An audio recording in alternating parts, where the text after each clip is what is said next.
Mon propos sera nécessairement court, puisqu'il s'agit d'une table ronde, et il consiste en quelques observations suivies de quelques suggestions. Les observations sont au nombre de 4. D'abord, j'observe qu'il y a aujourd'hui beaucoup de raisons de douter du dialogue interreligieux. Beaucoup de perplexité à ce sujet. D'abord parce qu'on pourrait le penser inefficace. S'il servait à quelque chose, ça se saurait, ça se verrait. Or, les tensions ne cessent de monter, donc le dialogue est peut-être inefficace. Plus grave encore, et c'est toujours dans cette perplexité, ce dialogue est peut-être complice, voire lâche, dans la mesure où il fait montre d'un certain aveuglement par rapport à des situations qui sont à l'envers du dialogue, et il suffit de voir tout l'intérêt porté aux chrétiens d'Orient pour qu'on voit bien qu'en même temps, le soutien des chrétiens d'Orient joue parfois aussi comme perplexité à l'égard d'un dialogue interreligieux jugé tellement naïf qu'il en devient complice. Et pire encore, ce dialogue interreligieux suscite perplexité parce qu'il se pourrait même qu'il soit dangereux pour la foi chrétienne. C'est-à-dire que la limite entre la pratique du dialogue et des positions relativistes, syncrétistes, finirait par faire oublier l'identité chrétienne quand ce n'est pas susciter des déviations dogmatiques. Donc vous voyez que ma première observation, c'est qu'il ne va pas de soi de parler de ceux dont je vais vous parler. Ma deuxième observation, c'est qu'on perçoit mieux aussi aujourd'hui la gravité de la chose. C'est-à-dire que le dialogue interreligieux, s'il n'était que rencontre amicale dans l'espace feutré de colloques académiques, ça irait. Mais il y a mort d'homme. C'est-à-dire, pour paraphraser Walter Benjamin, on pourrait dire qu'il y a une histoire des vaincus de l'absence de dialogue, qu'il y a donc une gravité. Et c'est cette gravité que le pape Benoît XVI avait sentie lorsqu'il disait « Le dialogue interreligieux n'est pas une option facultative, il est vital pour l'avenir de l'humanité ». Ça veut dire que son avenir à lui comme dialogue n'est certainement pas dans les grandes réunions académiques, encore qu'elles soient nécessaires pour faire avancer les choses, mais sans doute, comme disait Emmanuel Levinas, lorsqu'il se joue à hauteur de visage, dans les relations de voisinage. J'observe donc cette gravité. J'observe, troisièmement, l'ambiguïté des religions. Le professeur Pierre Manant, ce matin, rappelait à quel point le traumatisme des guerres de religion a été un traumatisme fondateur pour comprendre notre situation en Europe aujourd'hui et le rapport des Européens avec les religions. Les religions, en effet, et peut-être surtout les monothéismes qui prétendent être fondés sur une révélation de l'absolu, les religions courent souvent le risque de succomber à la tentation de confondre l'absolu de Dieu avec l'absolu de la religion. Et cette confusion fait des ravages, nous sommes bien placés pour le savoir, dans quelques traditions religieuses que ce soit, y compris celles que je confesse. Cette confusion n'est pas sans rapport, à mes yeux, avec l'engouement qui, pendant des décennies, a été très important des Européens envers plutôt des spiritualités orientales, moins suspectes de confondre l'absolu de Dieu avec l'absolu de la religion, encore que les choses changent aujourd'hui. J'étais la semaine dernière avec la présidente de l'Union bouddhiste de France et elle m'a expliqué qu'aujourd'hui, où l'on s'aperçoit quand même que le bouddhisme n'est pas non plus complètement à l'abri de l'utilisation de la violence, et où donc on perd l'image occidentalisée d'un bouddhisme recours par rapport au monothéisme méditerranéen, que ces choses ne sont pas aussi simples. Mais par exemple, du coup, aujourd'hui, la même vague qui avait porté vers les spiritualités orientales porte sur d'autres pratiques comme celle de la méditation, c'est-à-dire les bienfaits du bien-être spirituel sans les inconvénients de l'appartenance religieuse. J'observe aussi, c'est toujours cette troisième observation, qu'on peut repérer 3 antidotes à cette tentation de confusion de l'absoluité de Dieu avec l'absoluité de la religion. Et j'insiste un peu là-dessus parce que ces antidotes sont utiles pour le dialogue interreligieux à mes yeux. À l'intérieur même des religions, il y a des possibilités de lutter contre la tentation d'absoluité. La première figure qui me vient, c'est la figure du prophète. Le prophète est celui qui dit combien à l'absoluité de la religion, il faut préférer le souci des pauvres, la défense de la veuve et de l'orphelin. Tout cela vaut mieux que l'encens de vos liturgies. Amos, Osée, d'une autre façon Gandhi, Martin Luther King, sont ce genre de figures. La deuxième figure, après celle du prophète, c'est celle du mystique. Le mystique, lui aussi, est critique de la prétention d'absoluité par l'attention portée à la possibilité de l'union intime avec le divin qui transcende les frontières dogmatiques entre les religions. Là aussi, on en trouve partout. Saint François, on fêtera l'année prochaine la rencontre de François avec le sultan à Damiette, à l'Alage, et la fameuse thèse de Massignon qui eut tant d'importance sur Jules Montchanin. Mais d'autres encore, l'école de Safed, la mystique juive qui parvint jusqu'à Schelling par la transition de Jacob Böhme, le mouvement chassidique, etc., etc. Et puis la troisième figure, c'est celle du théologien. Le prophète, le mystique et le théologien. Le théologien est critique de la prétention d'absoluité, c'est-à-dire de la confusion entre l'absoluité de Dieu et la confusion de la religion, en portant l'attention sur la nécessité de la raison. C'est-à-dire ne pas restreindre la foi à la piété, mais convoquer la raison sur le terrain de la foi. Aujourd'hui, et en catholicisme particulièrement, nous avons grand besoin de cette troisième figure. J'observe que ces trois types de figures sont transversales, qu'on en trouve dans toutes les traditions religieuses, des prophètes, des mystiques et des théologiens, du calame et autres. J'observe qu'elles ne sont jamais bien reçues chez elles.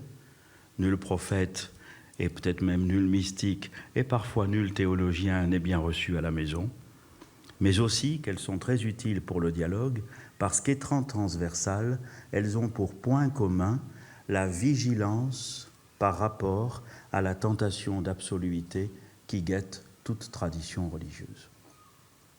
C'était ma troisième observation. Ma quatrième observation et dernière, c'est que l'expression dialogue interreligieux elle-même est non pas ambiguë, mais en tout cas a des acceptions différentes, qui ne sont pas contradictoires, mais qu'il importe à mes yeux de distinguer. Souvent, le dialogue interreligieux désigne ce que les pouvoirs publics voudraient que les religions fassent pour concourir à la paix sociale.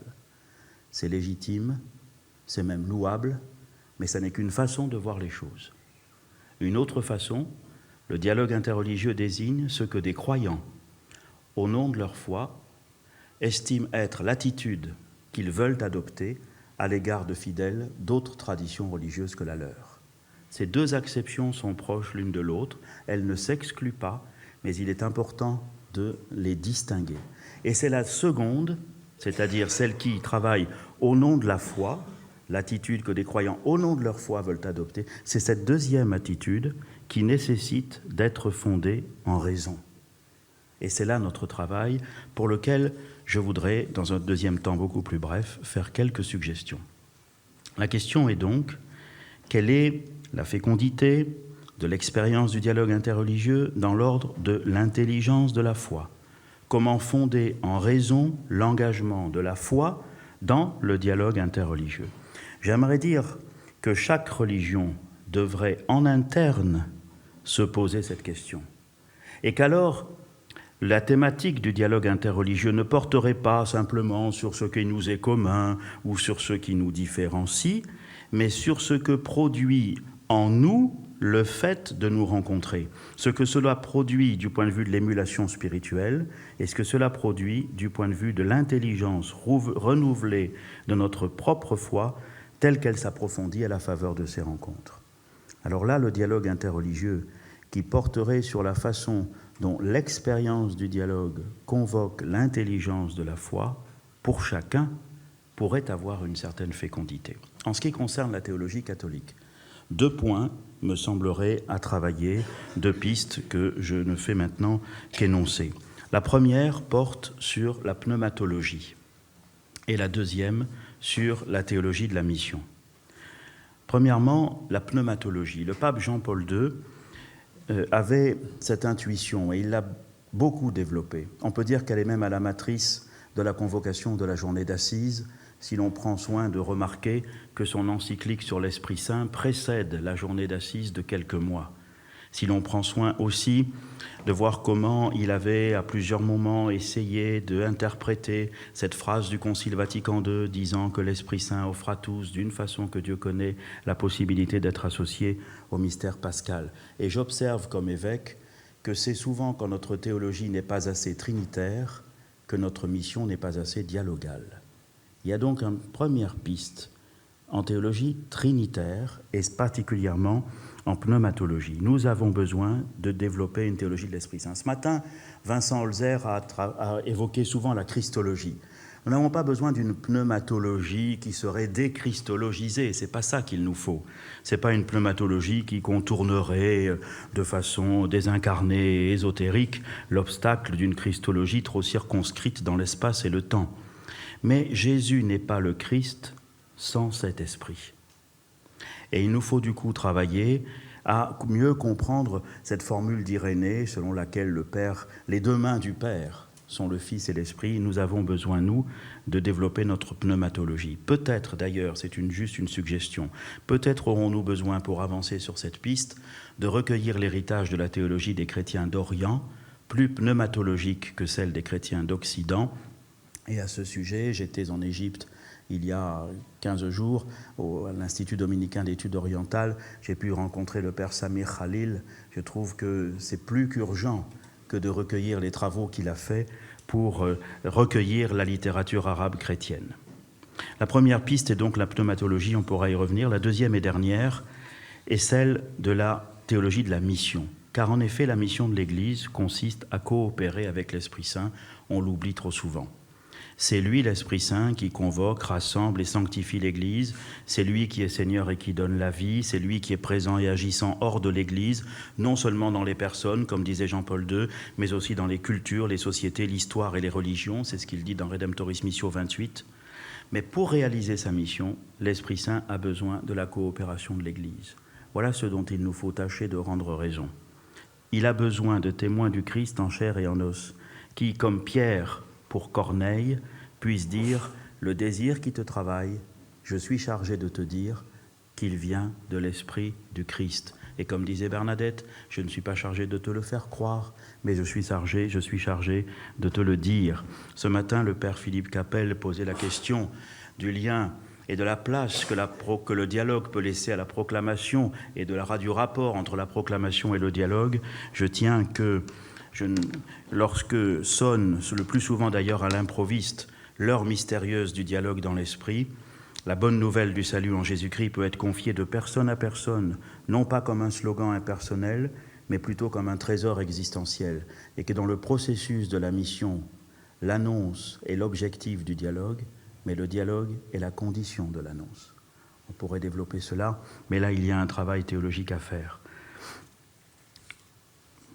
On comprend alors que l'Église ne soit pas tout à fait à l'aise lorsqu'on la désigne comme une religion. Certes, elle est aussi une religion, mais elle ne l'est pas fondamentalement, comme disait le grand théologien réformé Karl Barth, auquel il a déjà été fait allusion aujourd'hui. D'ailleurs, il lui a fallu le IVe siècle et les travaux de Lactance pour accepter d'appliquer à la voix qui était la sienne le vocable religion qui renvoyait plutôt pour elle à la pratique païenne des Romains. Certes, de l'extérieur, l'Église a tout d'une religion, mais de l'intérieur, elle se désignerait plutôt par le mot de ministère, c'est-à-dire de service, car sa mission est d'être au service de la relation de Dieu avec le monde. Voilà pourquoi, dès qu'elle est trop centrée sur elle-même, elle perd le fil de sa mission. Ce matin, Pierre Manant terminait justement en demandant « Mais quel est ce service que l'Église doit rendre ? Quel est ce service ? Quelle est au fond, du coup, disait-il, sa raison d'être ?» Je pense que ce service est d'être comme le levain dans la pâte, dont la joie secrète sera toujours de se fondre dans la pâte et de la faire lever afin que puisse cuire le pain du royaume.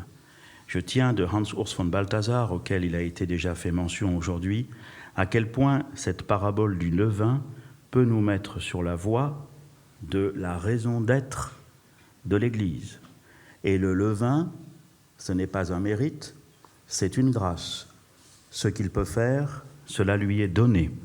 L'Église, c'est bien le rôle indispensable, à ses yeux, qui est le sien dans l'œuvre du salut, mais non pas à cause de ses mérites, mais par pure grâce.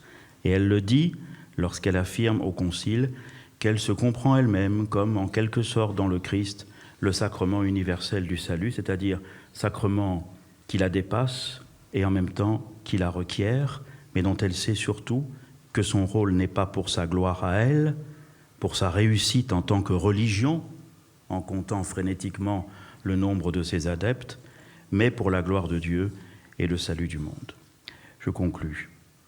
Si l'Église est mal à l'aise parfois dans les formes que prend le dialogue interreligieux, dans le contexte politique d'aujourd'hui, c'est aussi parce qu'elle sait que Dieu n'est pas plus proche de l'homme religieux que de l'homme séculier, voire athée. Et que parfois, une religion vécue comme un carcan qui aurait réponse à tout et qui empêcherait de faire avec sérieux l'expérience de la vie, avec son lot inévitable de doutes, d'épreuves et de questionnements, une telle religion nous éloignerait du Dieu plutôt que de nous en rapprocher.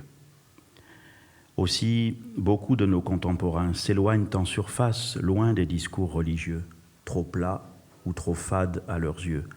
Parfois, ils vont chercher dans l'art, dans la culture, dans toutes sortes d'engagements humanitaires, de quoi étancher une soif spirituelle qui continue à les habiter. Le philosophe peut s'en offusquer, le pasteur ne peut s'en détourner.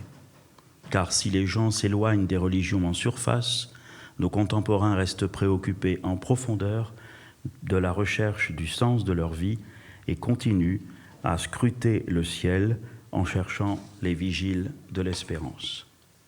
Il me semble, et particulièrement aujourd'hui, que le mystère pascal, qui est le cœur de la foi chrétienne, devrait nous inviter à croire que l'expérience de la précarité porte en germe une fécondité plus grande que l'illusion de la puissance, et que c'est cela qui peut préparer spirituellement l'Église à vivre l'aventure de la mission dans l'attitude du dialogue, non par calcul stratégique, ni par mode humanitaire, mais parce qu'elle sait que c'est là que le Dieu de l'alliance, paradigme essentiel dans le dialogue, qui se révèle tout en conversant avec les hommes comme avec des amis, lui donne sans cesse rendez-vous.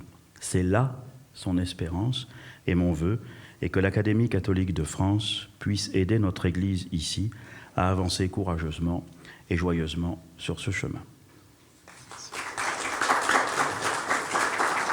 Le dialogue contemporain entre les familles spirituelles, religieuses, philosophiques est une expérience civilisationnelle majeure et inédite.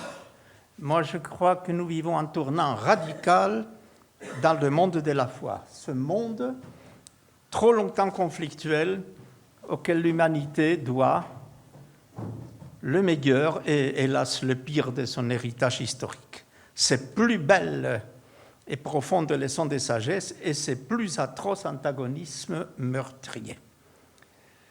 Le projet de ces dialogues tient à une phrase: sortir du cercle des oppositions haineuses et entrer dans la scène de la communication.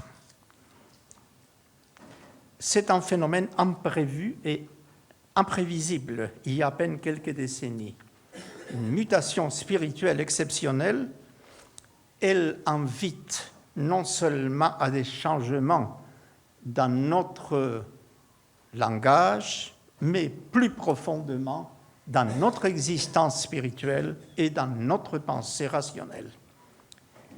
Cette mutation n'est pas une création ex nihilo, elle doit beaucoup à quelques esprits engagés, à des héros de la foi et de la raison, qui ont su contester le règne de la conflictualité dominante. Parmi eux, je voudrais citer un philosophe juif qui vécut en Europe, plus tard à Jérusalem, Martin Buber, né en 1878, mort en 1916, le célèbre auteur d'un magnifique essai d'orientation existentialiste et personnaliste, Je et tu, publié en 1923. Pour Buber, l'homme est d'abord et avant tout homo dialogus, l'homme de la parole communicante. Dans l'esprit de la tradition des sages d'Israël, le Adam Medaber. C'est l'être dont la vie même est dialogue. C'est le dialogue du jeu avec son alter ego tyrien, l'étu humain, fragile et provisoire, mais c'est aussi le dialogue du jeu avec l'étu éternel, avec Dieu. Car, dit Buber, toute vie véritable est dialogue et rencontre. Quand Buber écrit ces lignes, en 1927, le monde vit dans l'illusion de sortir définitivement de l'enfer de la guerre et de s'engager dans les voies d'une culture universelle apaisée. Mais 10 ans plus tard, c'est un tout autre scénario qui se profile à l'horizon. Le totalitarisme le plus féroce et intolérant s'impose au cœur même de la civilisation européenne. Le 14 janvier 1933 a lieu un moment clé dans le dialogue entre les religions.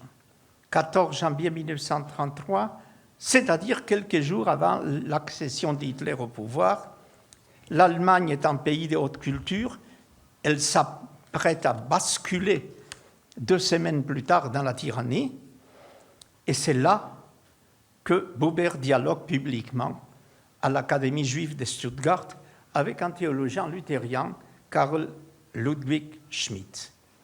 C'est le dernier dialogue judéo-chrétien en Allemagne jusqu'à la fin de la Seconde Guerre mondiale. C'est un dialogue difficile, mais respectueux. Difficile parce que Schmidt a le courage, en tant que chrétien, de contester le national-socialisme, le racisme, d'affirmer la fraternité humaine, mais, dit-il à Buber, cette fraternité passe par la rencontre de tous les hommes auprès de la croix. Et cela, Buber ne l'accepte pas. Pour Buber, le grand défi d'une civilisation humaniste est de sortir du monologue répétitif du jeu avec soi-même. Il faut accepter avec audace le risque de la relation je tue. Et Buber de rappeler à Schmidt, au cours de cette dramatique séance, une idée clé qui est issue de l'expérience, de l'histoire et de la conscience juive. Dans son dialogue authentique, le jeu reste et restera le jeu, et le tu reste et restera le tu. Certes, l'un et l'autre sont transformés, purifiés, transfigurés, sublimés par la rencontre de l'interlocuteur. Mais ils ne disparaissent pas, ni l'un ni l'autre, car le dialogue, s'il est authentique, n'abolit jamais la singularité du dialoguant face à son partenaire. Il faut reconnaître, par un double effort de la raison et de la foi, la légitimité historique de la distance, la valeur éthique de la séparation, ou, selon l'heureuse expression du grand rabbin de Grande-Bretagne, Jonathan Sacks, la dignité de la différence. Poursuivons ce dialogue au point où Buber et Schmidt l'ont interrompu à cause de la tempête nazie. Dialoguer, c'est ni vaincre ni convaincre, mais partir à la rencontre de la connaissance de l'autre comme autre. Cette aventure nous conduit à un double changement de paradigme. Changement d'abord du paradigme existentiel de la foi. Il faut sortir de cette forteresse narcissique où les jeux se croient le porteur unique et absolu de la vérité, et cela est la tentation éternelle de la pensée religieuse, est une tentation qui nous guette tous. Imaginez une nouvelle vision ouverte, sensible à la valeur spirituelle de l'autre reconnu dans son altérité. Mais il n'est pas seulement question d'un changement de paradigme de la foi. il est aussi question d'un changement du paradigme de la raison. Dans l'histoire universelle, les grandes figures de la pensée médiévale, juive, chrétienne, islamique, comme Moïse Maïmonide, Thomas d'Aquin, Averroès, ont dû affirmer l'harmonie de la raison et de la foi. Et cela malgré des oppositions tenaces et féroces à l'intérieur de leur propre communauté, des oppositions dont nous avons souvent oublié la dramatique tension qu'elles ont provoquée dans le monde monothéiste. Et ces auteurs ont théorisé d'une façon audacieuse le statut de la rationalité dans la vie spirituelle, la légitimité d'une enquête rationnelle pour comprendre les fondements de la foi, l'intelligibilité des grandes œuvres de la pensée religieuse, la rationalité de l'exégèse. De nos jours, cette rationalité de l'intelligence tolérante continue à nous inspirer. Nous admirons ces figures, mais soyons sincères. Cette rationalité médiévale ne nous suffit plus. Elle est fondée sur une logique aristotélicienne qui est devenue la source principale de la philosophie des civilisations du livre au Moyen Âge. Dans cette logique, le vrai s'oppose au faux, et des idées opposées ne sauraient être toutes les deux justes. Cette rationalité traditionnelle a un mérite incontestable. Elle conduit, quelques siècles plus tard, à la naissance du concept de tolérance. C'est un immense progrès dans la civilisation, parce que la tolérance implique qu'un honnête homme, un esprit raisonnable, doit tolérer les défaillances et les erreurs de ses voisins et compatriotes et renoncer à toute violence et persécution. Mais cette vision, qui est héritée de la philosophie classique, n'admet pas la pleine et entière légitimité des voies plurielles de l'esprit humain dans la quête du sacré. Changer le paradigme de la raison pour arriver à cette reconnaissance des multiples voies de l'esprit implique une vraie révolution copernicienne dans nos consciences. Une révolution qui est encore à accomplir. Dans la cité contemporaine, l'autre ne saurait être considéré comme un respectable citoyen victime malheureuse d'une erreur que nous devons instruire et guider vers le vrai et le juste. L'autre est le messager d'une autre voie, différente de celle que nous avons choisi de suivre. Il y a donc une nouvelle rationalité religieuse à construire. Elle deviendra un outil privilégié pour explorer la richesse, la diversité, les contradictions et les paradoxes de tout l'univers spirituel dans sa complexité. Il faut sortir alors d'une herméneutique close, homogène, insulaire, qui est enfermée dans une proximité sécurisante, rassurante. Mais il faut oser penser dans le sillage d'une nouvelle herméneutique, ouverte, hétérogène, plurielle. Il faut accepter l'audace intellectuelle et existentielle de reconnaître des divergences troublantes. Et là, nous perdons la certitude du croyant d'hier. Et nous entrons dans l'incertitude et dans l'inquiétude du croyant d'aujourd'hui. Faut-il le regretter? Je ne le pense pas, car l'inquiétude est un levier magnifique de créativité. Penser avec les autres, penser face aux autres, loin de la tentation rassurante de penser sans les autres, ou loin aussi de l'obsession triomphaliste de penser contre les autres.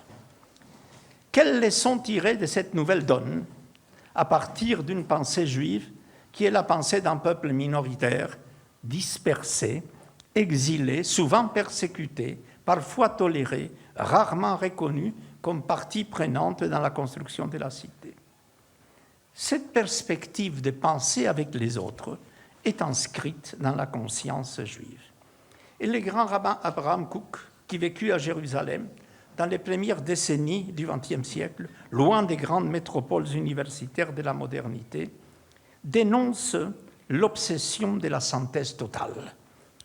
Une synthèse qui serait bâtie à partir de la fusion des courants opposés et des écoles divergentes. Il écrit « La paix universelle ne sera pas le fruit de cette construction syncrétiste, où les altérités disparaissent, se fondent, car la pluralité enrichit la sagesse. » Et il finit son discours en disant « À la fin, on comprendra et on reconnaîtra qu'il était impossible de bâtir l'édifice de la concorde de l'humanité autrement que par des influences différentes qui semblaient antagonistes l'une de l'autre. » Mais un siècle après ces belles paroles d'optimisme, où sommes-nous? Les orateurs qui m'ont précédé l'ont rappelé. Le dialogue a progressé, les attitudes se sont modifiées, la compréhension des autres a connu des avancées exceptionnelles, mais nous ne pouvons pas fermer les yeux à une réalité dramatique. Nous vivons dans une planète en proie à un retour violent du religieux, mortifère, haineux et fanatique, au nom des dieux. On tue, on brûle, on décapite, on bombarde, on torture. Nous sommes témoins d'une funeste résurgence des guerres des religions, loin de toute rationalité scientifique ou philosophique. Et alors, les séides de cette barbarie religieuse, de cette passion du sacré morbide, détestent la rationalité, haïssent la raison. Ils voient dans la raison un instrument satanique, qu'il s'oppose à la vraie foi, une foi qui s'épasse d'intelligence, de réflexion et d'analyse. Telle est la réalité du monde contemporain et ne soyons pas aveugles. Nous devons reconnaître la conflictualité du monde dans lequel notre dialogue s'instaure. À nous, croyants de toutes les familles spirituelles, d'opposer une résistance à la barbarie et d'affirmer la valeur de la rationalité, de prendre la parole pour proposer une autre vision de la cité humaine qui ne sera pas la cité de l'un sans l'autre, mais la cité de l'un et de l'autre. Merci.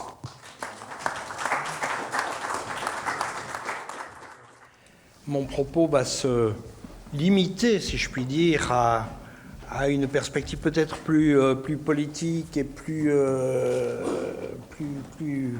terre-à-terre de notre réflexion de cet après-midi sur le dialogue interreligieux.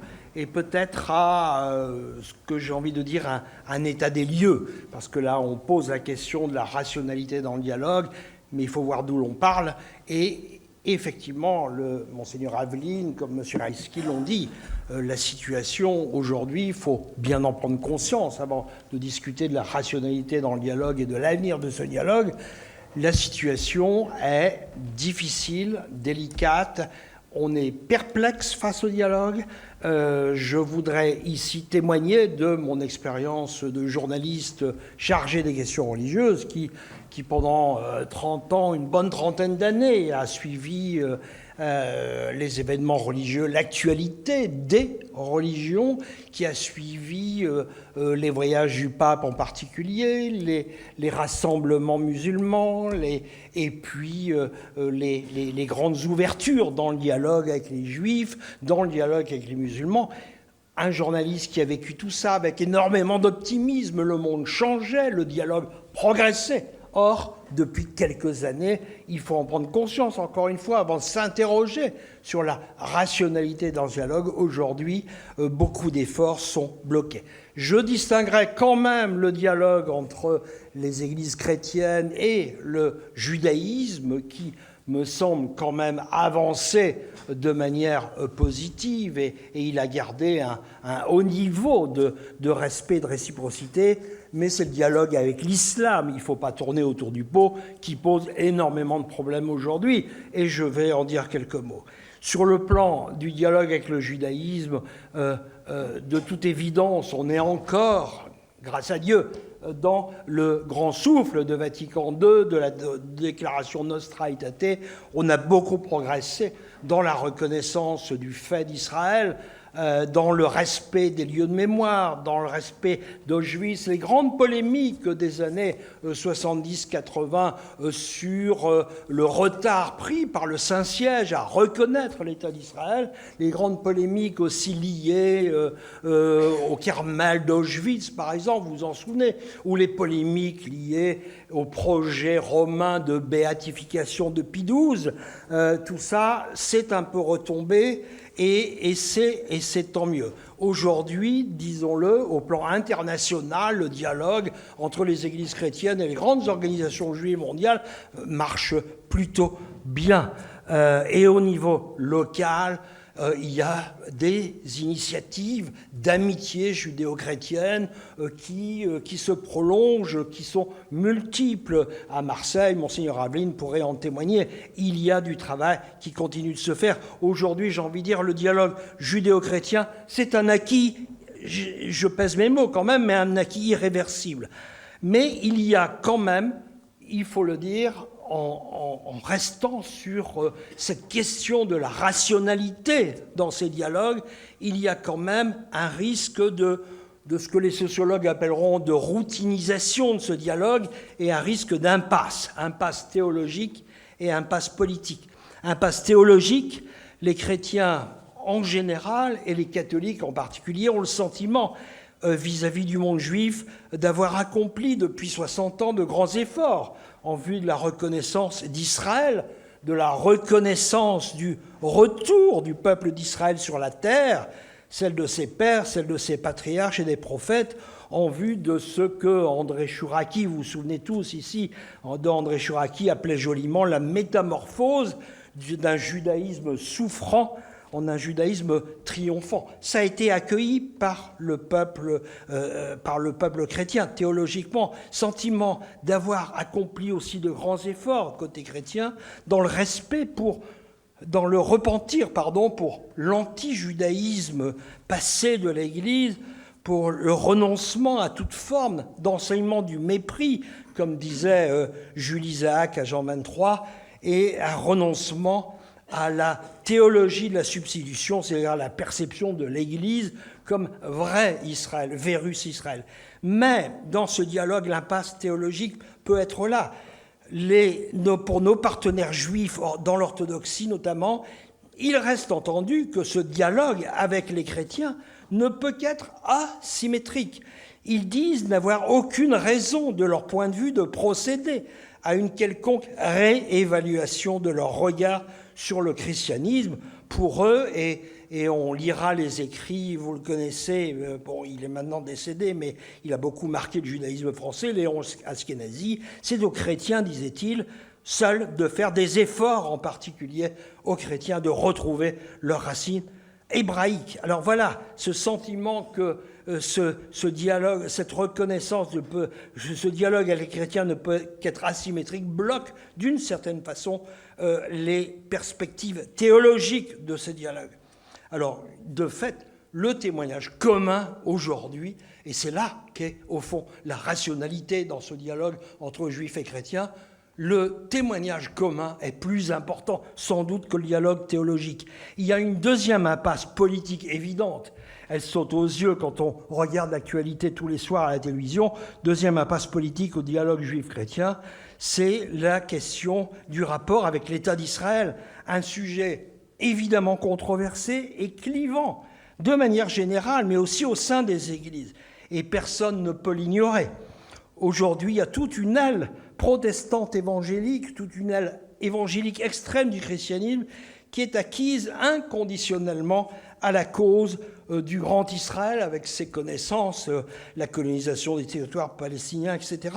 Elle soutient sans nuance, sans réserve, cette aile évangélique chrétienne, la politique de colonisation menée depuis des décennies au mépris des droits des Palestiniens. Et à l'autre bout du spectre, reconnaissons-le aussi, une aile qui se fait moins entendre en ce moment, parfois aussi extrême, adopte, sous prétexte de soutien à la cause palestinienne, une version, disons, réactualisée, mais largement fantasmatique, de la théologie de la substitution, dans laquelle les juifs, sionistes, israéliens seraient convoqués pour rejouer le rôle perfide dans la passion du Christ, dont le nouveau Jésus serait le peuple palestinien tout entier placé sous le joug d'Israël.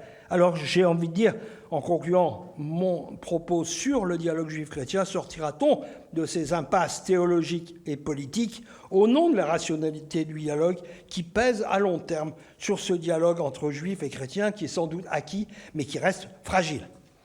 Le dialogue avec l'islam, c'est mon deuxième et dernier point, convenons-en, on est beaucoup plus inquiet par les impasses de ce dialogue. C'est des impasses qui suscitent du scepticisme, voire qui est de plus en plus taillé en pièces par une certaine droite catholique et une extrême droite radicale. Pourtant, Dieu sait si ce dialogue avec l'islam dans les années 60-70 nous avait fait rêver dans la foulée de Vatican II. Il était soutenu par un pape comme Jean-Paul II, qui venait d'un tout autre univers, bien sûr, soutenu en France, le dialogue avec l'islam, par une hiérarchie épiscopale qui a toujours été très, très docile à l'esprit de Vatican II. Mais il faut en convenir, et d'ailleurs Monseigneur Aveline l'a dit tout à l'heure, des décennies de rencontres pacifiques entre des intellectuels théologiens catholiques et des responsables musulmans, hélas souvent autodésignés, peu représentatifs et isolés, ces rencontres pacifiques n'ont pas fait la preuve, loin de là, de leur efficacité, d'où l'extrême déception d'aujourd'hui, de perplexité, disait tout à l'heure Monseigneur Aveline, mais je vais plus loin aujourd'hui, c'est quand même le problème. Et l'absence, par exemple, d'une voix musulmane dans ce dialogue représente ce qui est devenu aujourd'hui la norme courante depuis 3-4 ans, depuis les attentats, depuis la vague terroriste. On a du mal à organiser localement des dialogues entre les trois religions monothéistes parce qu'il n'y a pas d'intérêt ou parce qu'on ne retrouve pas les bons interlocuteurs ou parce qu'il y a une certaine peur ou parce qu'il y a une déception. C'est vrai qu'il y a un tournant depuis 3-4 ans, ce dialogue interreligieux dont on s'interroge aujourd'hui avec raison sur la rationalité, ce dialogue a du plomb dans l'aile pour prendre une expression triviale. Voilà. Alors, ce que nous venons de vivre, la montée du terrorisme, les vagues d'attentats, le martyre subi par les chrétiens d'Orient, les menaces pesant sur le monde chrétien dans cet Orient compliqué, a radicalement changé le regard porté sur l'islam, qu'on le veuille ou pas, qu'on trouve que ces amalgames sont injustes ou pas, et en conséquence a radicalement changé l'environnement et les conditions d'un dialogue de foi entre christianisme et islam.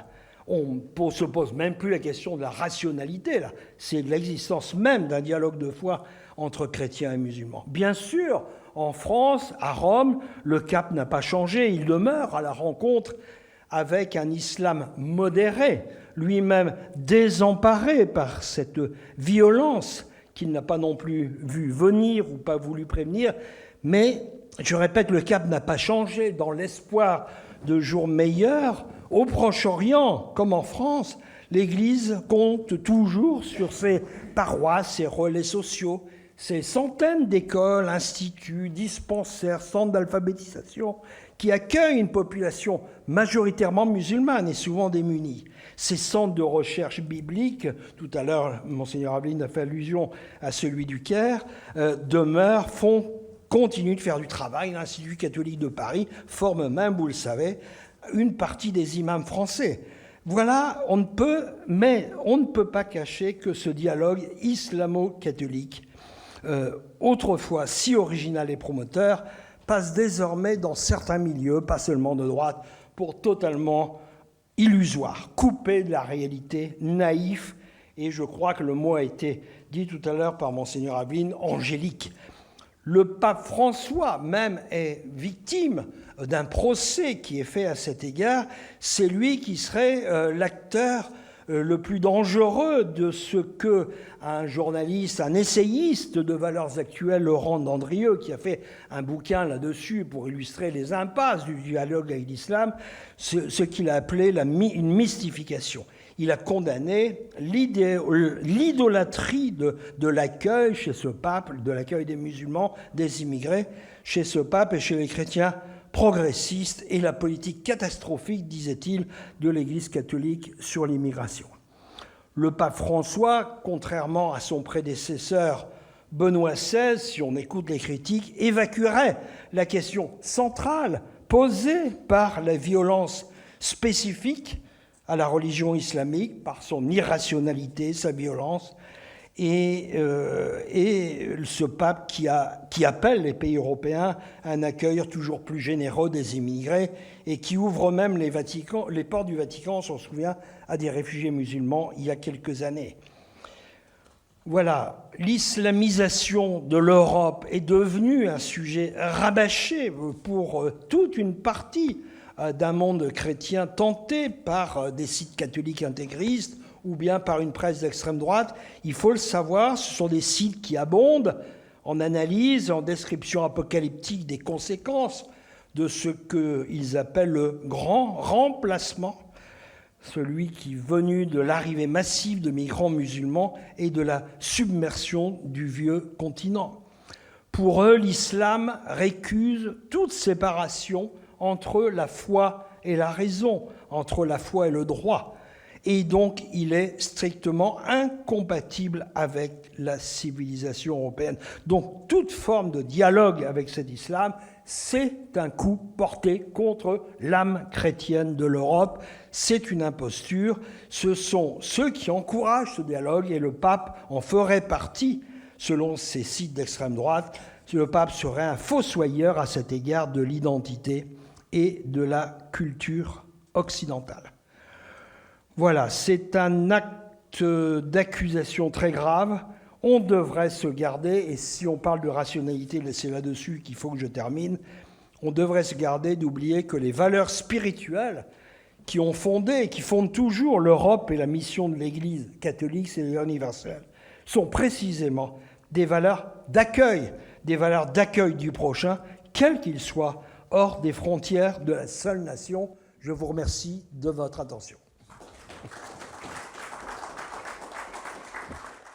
Avant de revenir sur les ressorts, les enjeux, les fruits de cet exercice philosophique qui est le dialogue, j'aimerais me tourner vers vous, Franklin Roski, pour savoir si vous avez envie de réagir aux deux interventions. Et puis je demanderai la même chose aux deux personnes qui sont à ma gauche.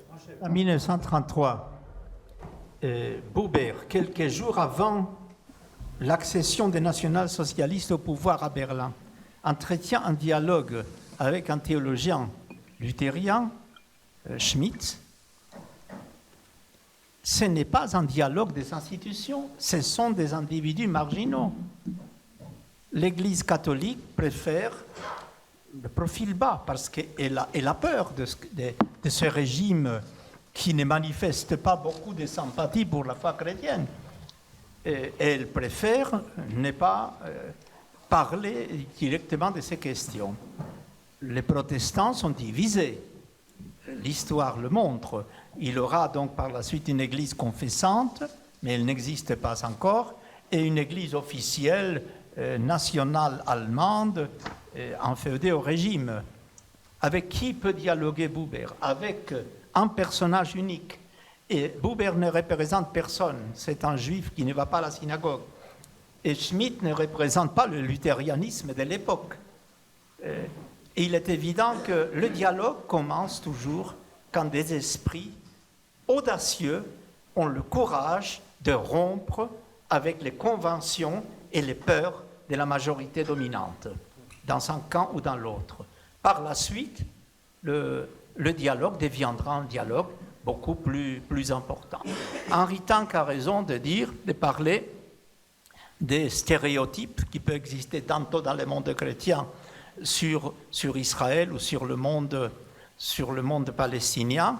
Ces stéréotypes existent depuis très longtemps, d'ailleurs, mais même en Israël, même à Jérusalem, j'ai vu des personnalités qui, d'une façon très discrète, sans grand bruit, entretiennent un nouveau dialogue qui commence à apparaître. Un dialogue qui portera ses fruits par la suite. Mais pour le moment, il est évident que ça reste peut-être le point le plus sensible du dialogue judéo-chrétien. Monsieur Roski, dans votre intervention, vous avez employé une expression, vous avez parlé de changer, la nécessité de changer le paradigme de la raison. Par quelles actions concrètes cela pourrait-il, selon vous, passer aujourd'hui? Bon, le père Dujardin, le regretté père Dujardin, qui était un ami très cher, disait qu'effectivement, les hommes et les femmes qui ont commencé ce dialogue au lendemain de la guerre avaient une formation théologique des plus classiques, des plus traditionnelles, et ils n'étaient absolument pas préparés par cette formation à affronter le défi.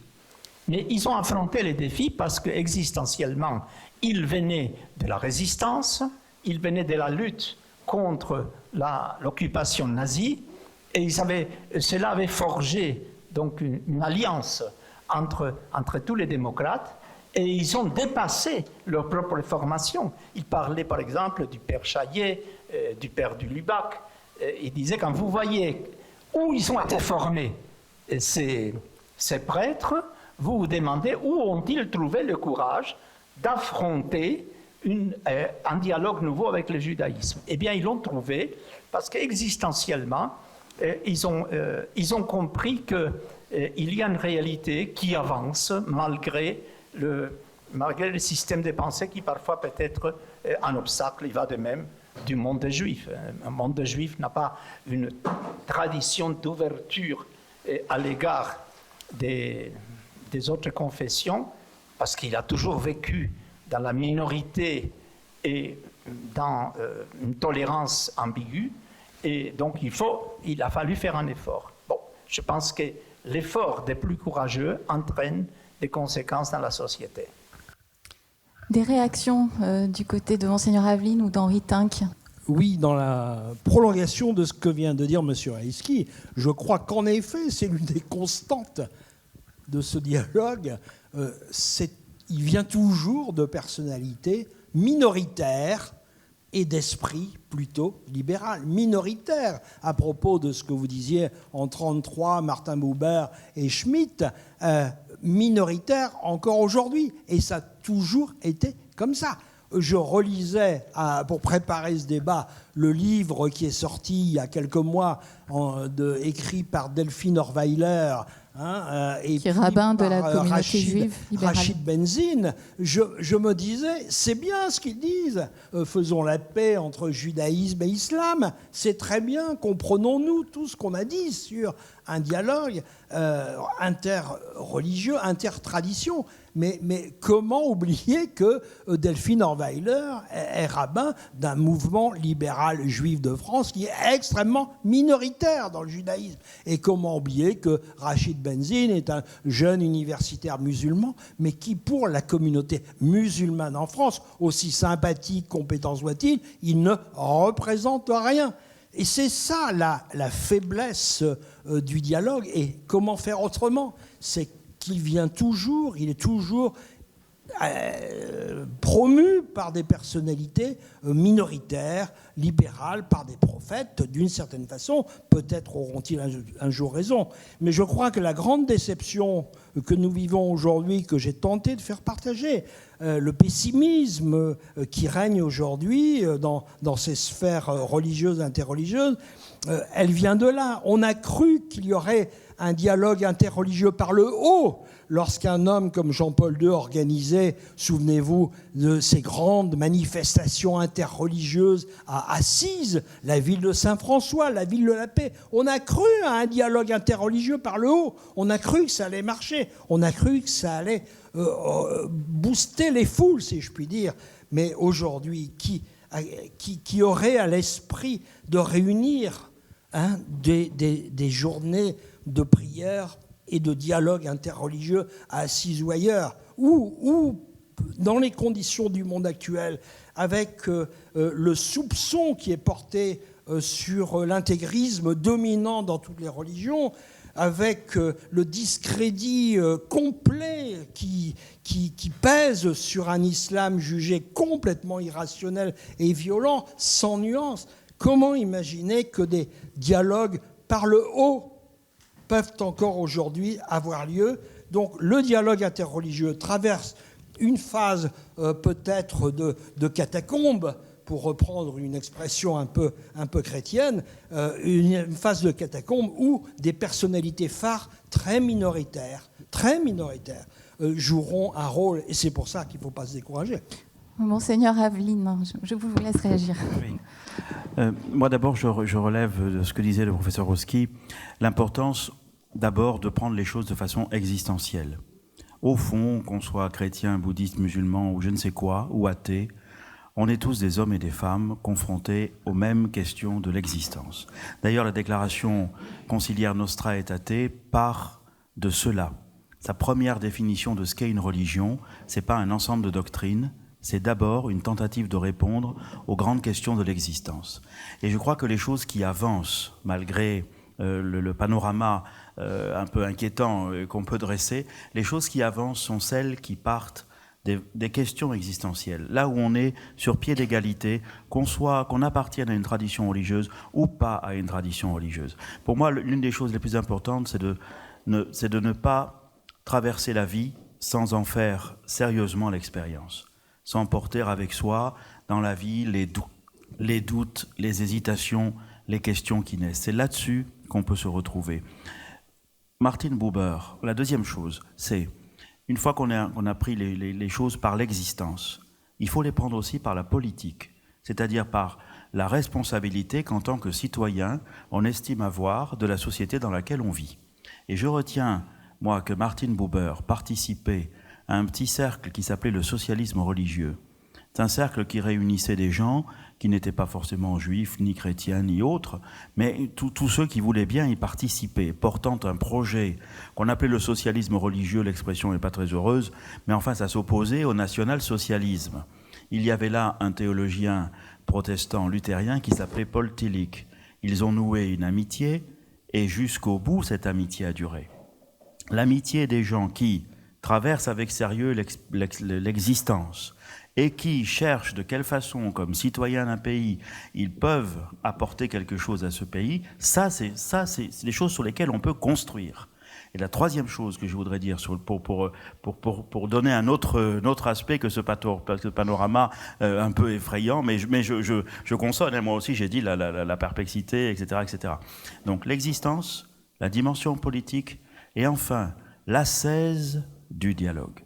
Car au fond, il n'y a dialogue réel que s'il y a une attitude spirituelle de chacun. Et cette attitude spirituelle consiste en une ascèse, car c'est exigeant de penser et même de croire qu'il y a de la vérité dans ce que l'autre me dit de Dieu, quand bien même il ne croit pas comme moi. Donc cette ascèse spirituelle consiste aussi à chercher à écouter ce que l'autre me dit de sa propre foi, voire aussi de ma religion, en lui accordant crédit. Et le discours de Jean-Paul II, qu'on a évoqué en 1980 à Mayence, qui a relancé fortement la relation entre juifs et chrétiens, comportait deux exigences pour les chrétiens. Premièrement, apprendre à connaître le Premier Testament, et ça a eu beaucoup de conséquences. Mais deuxièmement, et peut-être à mes yeux ne l'avons-nous pas encore suffisamment fait, apprendre à connaître ce que le judaïsme d'aujourd'hui dit de lui-même et du christianisme, et en apprendre de cela. Cela, nous ne l'avons, à mon avis, pas encore suffisamment fait. Mais si on fait ces trois choses-là, l'existence et les questions existentielles, l'engagement politique du citoyen et l'ascèse spirituelle qui recommande du coup une grande rigueur intellectuelle, on a des chances de progresser petit à petit, même s'il n'y a pas de grand colloque. Alors, on sent bien, Monseigneur Aveline, dans ce que vous venez de nous dire, qu'il faut créer en chacun et également dans les communautés et dans l'ensemble de la société, les conditions de ce dialogue. Vous êtes, on peut dire aussi, un praticien de ce dialogue dans votre diocèse. Est-ce que vous pouvez nous dire par quoi ça peut passer de savoir créer les conditions de ce dialogue? Alors d'abord, ça peut passer en évitant des choses. Moi, j'ai grandi dans une cité des quartiers nord à Marseille. Mes parents, qui sont très âgés maintenant, y habitent toujours. C'est un quartier qui est parmi les plus pauvres d'Europe. Je vois passer là des politiciens et d'autres qui viennent faire la leçon aux gens. Mais il faut comprendre, il faut vivre ensemble. Il faut vivre ensemble. Oui, il faut dialoguer. Mon père me dit, parce que le quartier maintenant est un quartier essentiellement musulman, mon père me dit, il n'y a même plus une charcuterie où je pourrais acheter du saucisson. C'est des choses simples, ça. Hein? Mon père me dit, même le pain, maintenant c'est des boulangeries. Alors bien sûr, il y a du pain, mais ce n'est pas le pain que nous on achetait, ce n'est pas celui qu'on mangeait. Bon, alors ceux qui viennent là, dire il faut vivre ensemble, il faut ci, il faut ça, eux après ils repartent habiter chez eux dans des quartiers où il y a des charcuteries. Donc il faut d'abord, si vous voulez que les choses avancent, éviter d'avoir des slogans et regarder ce que vivent les gens. On ne peut pas, quand on habite dans ces quartiers, ne pas avoir un sentiment d'invasion, quand bien même on peut vivre. On peut vivre, mon père me dit, quand je vais au petit supermarché, maintenant il n'arrive plus à attraper le pot de confiture en haut, il y a toujours un jeune musulman qui se précipite pour lui donner le pot de confiture, qui du coup voit que le sac est lourd, alors le lui porte jusque chez lui. Ce sont des choses comme ça. C'est-à-dire, le voisinage est plus important que le slogan. Et la première chose qu'il faut faire, c'est d'éviter les slogans sans le voisinage. La deuxième chose, c'est qu'il faut pouvoir faire travailler les gens à hauteur de visage, hein, comme disait Emmanuel Lévinas.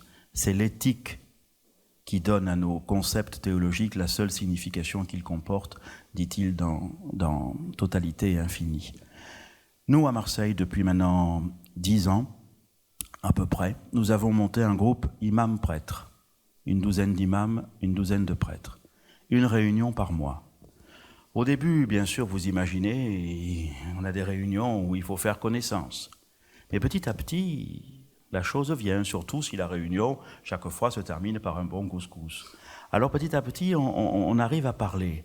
Et dernièrement, quand les choses se sont passées, que vous avez rappelées, on a dit, ben voilà, la méthode, c'est, toi, tu vas dire ce que vendredi, tu vas dire à la mosquée. Tu vas nous le dire, et on va en discuter. Et toi, tu vas dire ce que dimanche, tu vas dire à la messe. Et on va en parler. Et le plus important, c'est que le musulman dise devant d'autres musulmans ce qu'il va dire à la mosquée en présence des chrétiens. Et que le prêtre dise à d'autres prêtres ce qu'il va dire à la messe en présence des musulmans. Mais petit à petit, on avance ainsi. Une autre initiative qu'on a prise il y a 3-4 ans, maintenant 3 ans, c'est une rencontre des familles, surtout des familles des quartiers nord, des familles. L'année dernière, 300 personnes. Un dimanche toute la journée, un repas bien préparé par chacun, des jeux pour les enfants et des petits ateliers pour les parents. Un thème chaque année. L'année dernière, c'était sur l'écologie et tout ça. Un thème qui n'a pas à voir sur la dogmatique de chaque religion. Hein. Et à partir de là, on discute. Le petit groupe où j'étais l'année dernière, c'était essentiellement des mères de famille. Moi, je me suis retrouvé là au milieu. Alors du coup on parlait de l'écologie. Alors la question a commencé quand une mère de famille musulmane a dit mais comment vous faites vous, parce que moi j'ai beau dire des choses à ma fille, quand elle va dans la salle de bain, qu'elle prend la douche, ça s'arrête jamais. Alors elles ont parlé de ça, comment on fait ça. Puis après on est venu à d'autres questions.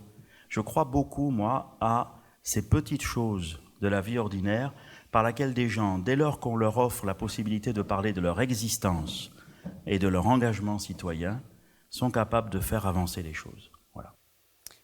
Ça m'évoque ce que Paul VI, en 1964, dans Ecclesiam Suam, précisait sur les cercles concentriques également. Vous avez parlé tout à l'heure dans votre intervention, pas du devoir, ce n'est pas le terme que vous avez employé, mais de la nécessité pour les croyants, au sein même de leur communauté, d'apprendre à entrer en dialogue. Et ça me semble fondamental. Oui, pour faire bref, dans cette encyclique de Paul VI, Ecclesiam Suam, bientôt on pourra dire de Saint Paul VI, là, dans quelques jours, après-demain, il y a cette phrase qui en dit long, je cite, « Le climat du dialogue, c'est l'amitié, virgule, bien mieux, c'est le service. Si vous mettez ça en œuvre, vous voyez par où il faut commencer. Par où il faut commencer.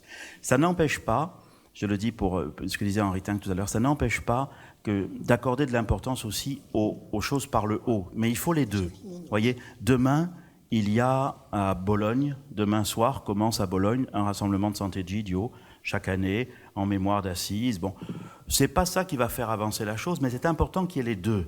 Par le haut, c'est-à-dire voilà, des responsables, des dignitaires, avec les difficultés que vous souleviez très justement tout à l'heure de la représentativité, c'est une grosse difficulté en France en particulier. Mais voilà, il faut le haut et il faut la vie ordinaire. Franklin Roski, on le sent dans toutes vos interventions, il y a vraiment une vocation médiatrice du dialogue. Étant donné que dialoguer, ce n'est pas forcément tomber d'accord, ce n'est pas être d'accord autour d'une vérité unique. Alors les oppositions, elles peuvent parfois être insurmontables. Il y a un risque, vous l'avez dit également, à entrer en dialogue. Il y a un risque de la rencontre. De quelle manière la voie philosophique, l'exercice de la raison, peut-elle, selon vous, permettre de surmonter les oppositions, les difficultés aujourd'hui ? La philosophie a pu être, dans le passé aussi, un obstacle majeur au dialogue. Elle est ambiguë. Elle peut prôner cette opposition radicale du noir et du blanc, du vrai et du faux, d'une façon extrêmement rigoriste et dogmatique. Mais je pense que la philosophie contemporaine, et particulièrement depuis la fin de la Seconde Guerre mondiale, est entrée dans un autre état d'esprit. Les philosophes sont devenus aujourd'hui beaucoup plus modestes, beaucoup plus tolérants, beaucoup plus ouverts à la vérité de l'autre. Et même un philosophe athée de 2018, ce n'est pas le même type de personnage qu'un philosophe athée de 1818 ou de 1918. C'est-à-dire qu'aujourd'hui, ils ont perdu l'arrogance et le triomphalisme de la foi laïque d'autrefois. Et de la même façon, donc, les philosophes de tous les courants, juifs, chrétiens ou laïcs directement, sont beaucoup plus engagés dans l'idée d'une rencontre que par le passé. Et ils ont, pour ainsi dire, c'est la phrase de Bachelard, une méfiance taciturne à l'égard de leur propre vérité. Oui, les rencontres interreligieuses, elles font se confronter plusieurs vérités, finalement. Est-ce que l'apport des sciences humaines, de la philosophie, vous venez de le dire, peuvent venir en aide en cas de désaccord? Et puis, quels sont peut-être aujourd'hui les désaccords philosophiques majeurs qui sont des obstacles au dialogue? Je ne crois absolument pas qu'un désaccord philosophique majeur est un obstacle au dialogue. Je pense au contraire que l'existence de ces oppositions est une existence salutaire, que nous ne devons pas regretter, mais au contraire que nous devons saluer.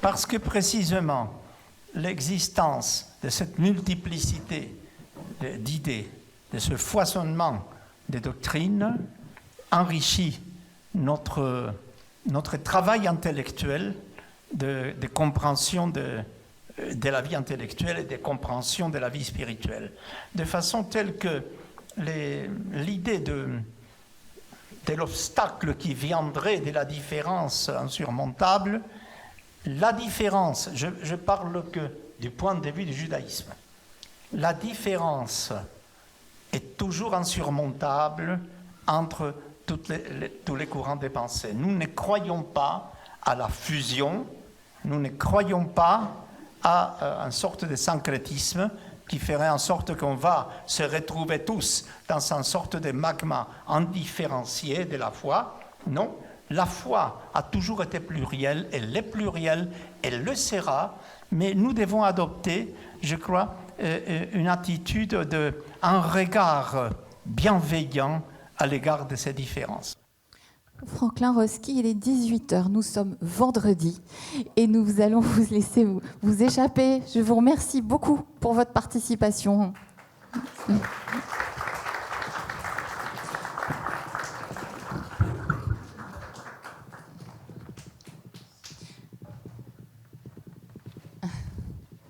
Alors, poursuivons ce débat. Il nous reste encore 15 minutes. En 2011, je ne sais pas, Henri Tinck, si vous étiez au 25e anniversaire des rencontres d'Assise pour le journal Le Monde, peut-être, le pape a innové en invitant des non-croyants. Alors, est-ce qu'associer aux rencontres d'Assise, est-ce qu'associer des non-croyants au dialogue, c'est aujourd'hui une nécessité ? Pourquoi ? Et y a-t-il un risque à associer finalement de ce type de rencontres des non-croyants ? Mais évidemment, on a toujours intérêt à associer des non-croyants à ce type de démarche. Et si vous faites allusion à la philosophe Julia Kristeva, qui a toujours porté avec sympathie ses efforts de dialogue, c'est une chose excellente. Moi, je crois qu'il y a intérêt à associer des non-croyants à ces dialogues entre les foi monothéistes, que l'une des principales critiques qui est faite par le monde non-croyant aux religions monothéistes, c'est de ne défendre qu'une seule vérité, par définition, monothéisme.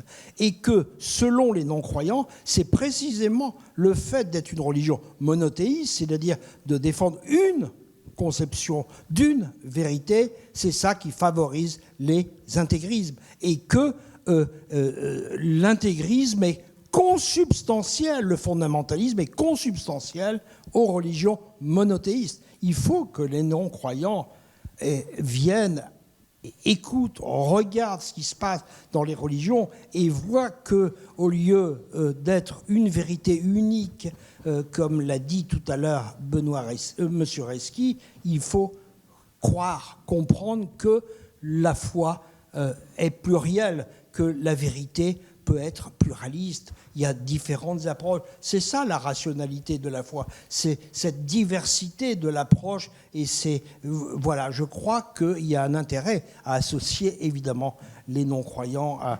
Je suis, malheureusement, il est parti, mais je peux pas écouter sans réagir ce qu'a dit M. Reski sur les philosophes par rapport au dialogue interreligieux, la relative sympathie qu'il semblait manifester aujourd'hui. Je crois qu'au contraire, les philosophes qu'on entend, vous allez me dire ceux qu'on n'entend pas, peut-être, ne font pas ce même travail. Mais ceux qu'on entend, les Zemmour, les Finkielkraut même, insistent tous sur l'identitarisme, le communautarisme et jouent contre, finalement, cette compréhension des religions, ce dialogue des religions. Je suis obligé de le dire, même si M. Reski n'est pas là. Il a fait preuve d'un optimisme qui, me paraît-il, n'a aucune raison d'être aujourd'hui. Monseigneur Aveline, la violence, elle peut surgir justement de l'absence de non-croyants dans un dialogue, selon vous ? Y a-t-il une nécessité également pour vous d'associer ? Et y a-t-il aussi une méthode appliquée lors des rencontres d'assises et qui serait à reproduire ? Les rencontres d'assises, on peut revoir les choses et elles ont évolué d'ailleurs. Mais je voudrais dire qu'il y a les raisons que Henri Tinck vient de dire. Mais il y a une raison plus fondamentale dans la théologie catholique d'associer des personnes qui n'appartiennent pas à une tradition religieuse. Et la raison fondamentale, elle tient à la teneur même du mot dialogue en théologie. Et ça, on le doit à Paul VI. Paul VI avait exprimé, dans l'encyclique que vous avez rappelée tout à l'heure, Ecclesiam Suam, avait exprimé cette idée selon laquelle le dialogue, quand on dit dialogue, c'est pas un bavardage, le dialogue est le geste que nous confessons être celui que Dieu a choisi d'employer pour se révéler.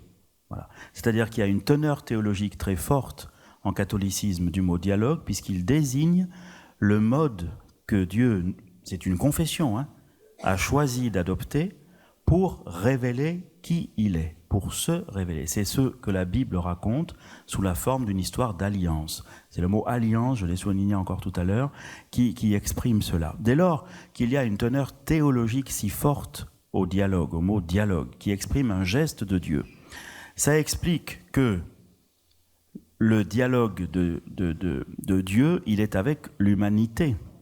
Il n'est pas avec telle ou telle partie de l'humanité. Et donc, que si, c'est Paul VI aussi qui fait cette opération dans les paragraphes 72 et suivants d'Ecclesiam Suam, Paul VI dit, c'est parce que nous confessons que Dieu, pour se révéler, a choisi un mode dialogal, que nous comprenons que nous, Église, nous devons, pour nous ajuster au geste de Dieu, avoir nous aussi une attitude dialogale avec l'humanité dans son ensemble. Comme dans l'humanité, il y a des croyants, ça passera aussi par du dialogue interreligieux, mais qui n'est qu'un cas particulier de la façon dont l'Église s'ajuste au geste de Dieu. C'est-à-dire ce que fait Paul VI, pour le dire de façon plus résumée, c'est de fonder une théologie dialogale de la mission de l'Église sur une théologie dialogale de la révélation. Voilà pourquoi Benoît XVI, à mes yeux, a justement corrigé ce qui pouvait l'être dans la première rencontre d'Assise, en invitant, c'était Julia Kristeva, en invitant quelqu'un qui n'est pas d'une tradition religieuse, mais qui constitue aussi ce qu'on entend en théologie chrétienne par dialogue. Encore une fois, ce mot a une forte teneur théologique. Et c'est très important aujourd'hui parce que dans le langage courant, il est devenu tellement banal qu'on en oublie sa force. Voilà. Alors, cet exercice de la raison, finalement, dans le dialogue interreligieux dont nous parlons depuis plus d'une heure, semble peut-être aux téléspectateurs de KTO concerner une élite. Il y a peut-être des gens qui nous regardent ce soir et qui se disent qu'ils sont incapables eux-mêmes de philosopher. Alors moi, ce que j'aimerais savoir, c'est comment ce travail philosophique peut finalement infuser dans chacune des communautés de croyants, peut-être dans les diocèses, et plus largement aussi dans notre République. Est-ce que c'est possible, ça ? Je vous laisse.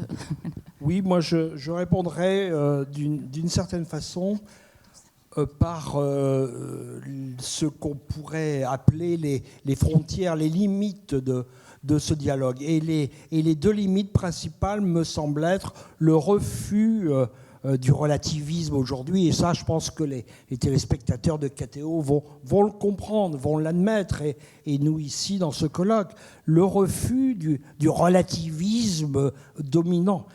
Ça, c'est une barrière importante à ce dialogue. L'autre barrière étant le refus du syncrétisme. Ne plus comprendre le dialogue comme « embrassons-nous, Folleville, on va tous être d'accord, on va tous travailler ensemble ». Non, c'est pas comme ça que ça se passe. Ni relativisme, ni syncrétisme. Les barrières ont été posées par les papes successifs, mais par d'autres responsables religieux. Bien entendu, je ne vais pas tout ramener au catholicisme, mais je pense que ça, ces deux limites marquent bien la voie, tracent bien la voie d'un dialogue, disons, réaliste.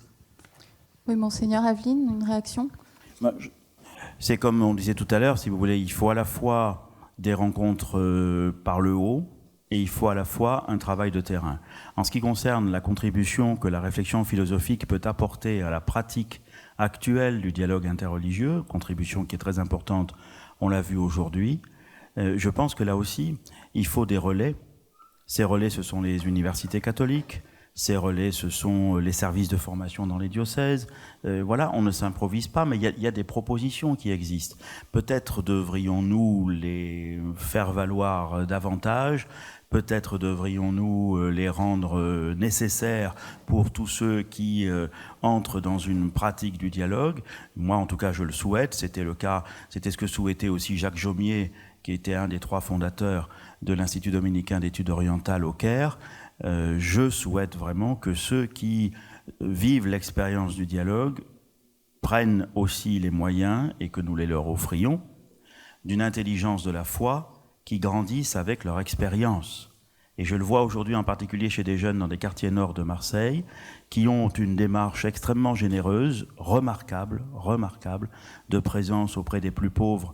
Et comme les quartiers les plus pauvres sont beaucoup des quartiers où habitent des familles musulmanes, ils sont, ces jeunes, au contact d'une foi qui n'est pas la leur, dans un contexte qui n'est pas celui dans lequel ils ont grandi.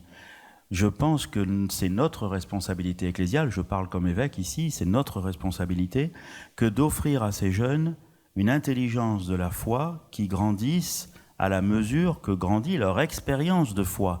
Et donc, du coup, elle grandit aussi par les questions que pose à leur foi cette pluralité religieuse qu'ils côtoient, qu'ils rencontrent, qui les interroge et qui les fait réfléchir. Ça veut dire qu'il y a quand même une fécondité de ce dialogue interreligieux. On a eu pas mal de notes, peut-être un peu pessimistes au départ, mais il y a quand même, vous, sur le terrain, une fécondité que vous constatez.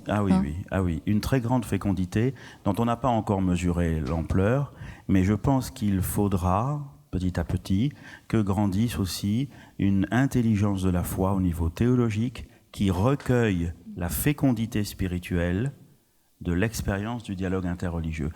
Nos anciens, au début du XXe siècle, avaient rassemblé plusieurs choses sous plusieurs motifs qui étaient nés dans l'ambiance philosophique du moment, on l'a rappelé ce matin, mais on avait mis sous le titre « Théologie de l'histoire du salut » un certain nombre de choses qui étaient en phase avec les découvertes du moment, la Renaissance, le retour au Père de l'Église, la renaissance de l'exégèse biblique, etc., la raison historique et tout.